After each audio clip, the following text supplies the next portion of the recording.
أعوذ بالله من الشيطان الرجيم. بسم الله الرحمن الرحيم. السلام عليكم ورحمة الله وبركاته. الحمد لله والصلاة والسلام على سيدنا رسول الله محمد بن عبد الله صلى الله عليه وسلم وعلى آله وصحبه موالى ولا حول ولا قوة إلا بالله العلي العظيم. Para jemaah muslimin dan muslimat, hadirin dan hadirat yang dirahmati Allah Subhanahu wa taala, marilah sama-sama kita mulakan pengajian kita dengan kita membaca ratib Imam Umar bin Abdul Rahman Al-Attas ataupun dikenali sebagai ratib Al-Attas. Bismillahirrahmanirrahim. Al-Fatiha ila hadratin Nabi Muhammadin sallallahu alaihi wasallam wa ashabil kiram وخصوصا خاصة إلى صاحب الراتب العطاس قطب الأنفاس الحبيب عمر بن عبد الرحمن العطاس. الفاتحة. أعوذ بالله من الشيطان الرجيم. بسم الله الرحمن الرحيم. الحمد لله رب العالمين الرحمن الرحيم مالك يوم الدين إياك نعبد وإياك نستعين اهدنا الصراط المستقيم صراط الذين أنعمت عليهم غير المغضوب عليهم ولا الضالين آمين. أعوذ بالله السميع العليم من الشيطان الرجيم. أعوذ بالله السميع العليم من الشيطان الرجيم. أعوذ بالله السميع العليم من الشيطان الرجيم.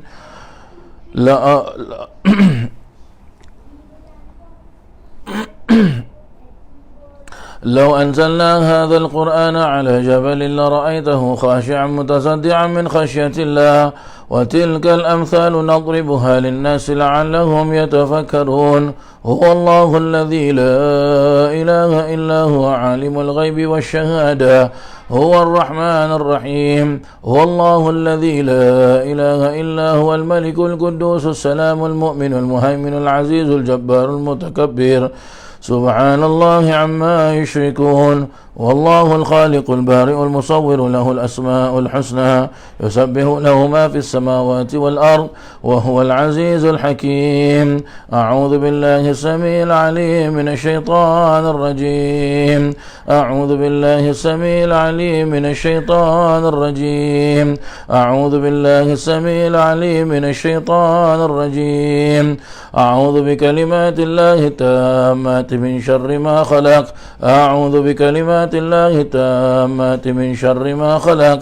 أعوذ بكلمات الله التامات من شر ما خلق. بسم الله الذي لا يضر مع اسمه شيء في الأرض ولا في السماء وهو السميع العليم. بسم الله الذي لا يضر مع اسمه شيء في الأرض ولا في السماء وهو السميع العليم. بسم الله الذي لا يضر مع اسمه شيء في الأرض ولا في السماء وهو السميع العليم. بسم الله الرحمن الرحيم. ولا حول ولا قوة إلا بالله العلي العظيم. بسم الله الرحمن الرحيم. ولا حول ولا قوة إلا بالله العلي العظيم. بسم الله الرحمن الرحيم. ولا حول ولا قوة إلا بالله العلي العظيم. بسم الله الرحمن الرحيم. ولا حول ولا قوة إلا بالله العلي العظيم. بسم الله الرحمن الرحيم. ولا حول ولا قوة إلا بالله العلي العظيم. بسم الله الرحمن الرحيم. ولا حول ولا قوة إلا بالله العلي العظيم. بسم الله الرحمن الرحيم. ولا حول ولا قوة إلا بالله العلي العظيم. بسم الله الرحمن الرحيم. ولا حول ولا قوة إلا بالله العلي العظيم. بسم الله الرحمن الرحيم. ولا حول ولا قوة إلا بالله العلي العظيم. بسم الله الرحمن الرحيم. ولا حول ولا قوة إلا بالله العلي العظيم. بسم الله الرحمن الرحيم. بسم الله الرحمن الرحيم. بسم الله الرحمن الرحيم. بسم الله